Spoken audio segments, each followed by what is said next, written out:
अस्सलाम वालेकुम viewers, welcome back to my channel the foodie moody. आज मैं बना रही हूँ क्रीमी स्ट्रॉबेरी डिज़र्ट।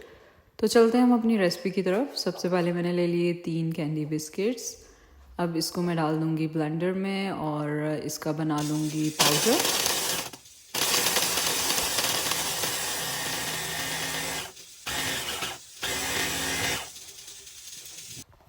अब मैंने ले लिया एक पैन जिसमें मैंने इसे डिश आउट करना है और इसमें मैंने बिस्किट्स को डाल दिया। अब मैंने इसकी लेयर्स लगानी है, तो अब इसे हम इक्वल कर लेंगे 4 साइड से।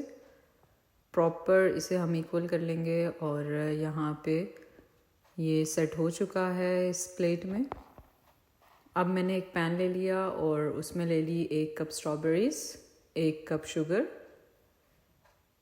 1.5 कप वाटर और मीडियम फ्लेम में हमने इसे करना है कुक। और अब मैंने इसे कर दिया कवर। तकरीबन 15 से 20 मिनट में हमारा ये रेडी हो जाएगा सिरप। तो व्यूअर्स, अब मैंने फ्लेम को कर दिया ऑफ और इसे ठंडा होने के लिए रख दिया। जैसे ये ठंडा होता है मैंने इसे ब्लेंडर में डाल दिया और इसे हम कर लेंगे ब्लेंड। हमने इसका सिरप यूज़ करना है। तो व्यूवर्स, आपने इसे 15 से 20 मिनट के लिए ठंडा होने के लिए रख देना है। फिर आपने बिस्किट्स पे इसकी लेयर लगानी है। तो मैं अभी थोड़ा गर्म ही इस पर डाल रही हूँ। अब मैंने ले लिया एक पैन और उसमें डाल दिया 1 कप मिल्क। मीडियम फ्लेम पे ही हमने इसे कुक करना है और इसे बॉयल आने तक पकने देंगे।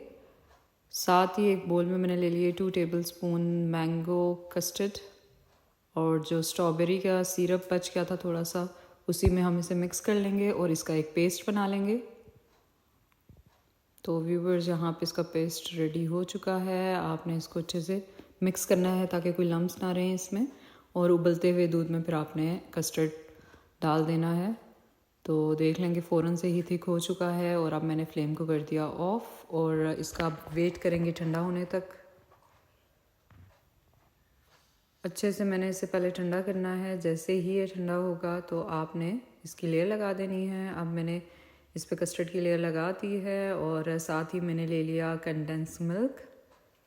तकरीबन 3 to 4 टेबलस्पून ये कंडेंस मिल्क है, ये आप इस पर डाल देंगे और कोकोनट को स्प्रिंकल कर देंगे इस पर। अब मैंने इसे फ्रीज़र में रख देना है फॉर 40 मिनट्स ताकि ये सेट हो जाए सही से, क्योंकि ये ठंडा ही सर्व किया जाता है, गरम सर्व नहीं किया जाता।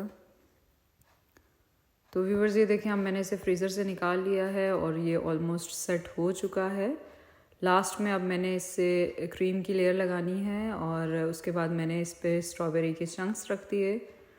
तो आप भी ज़रूर ट्राई कीजिएगा इस रेसिपी को। बहुत ही मज़ेदार सी ये रेसिपी है। होप सो आपको बहुत अच्छी लगेगी। तो व्यूवर्स, अगर अभी तक आपने मेरा चैनल सब्सक्राइब नहीं किया तो चैनल को कीजिएगा सब्सक्राइब। वीडियो अच्छी लगी तो वीडियो को कीजिएगा लाइक। अपना बहुत सारा रखिएगा ख्याल। Take care of yourself. अल्लाह हाफिज़।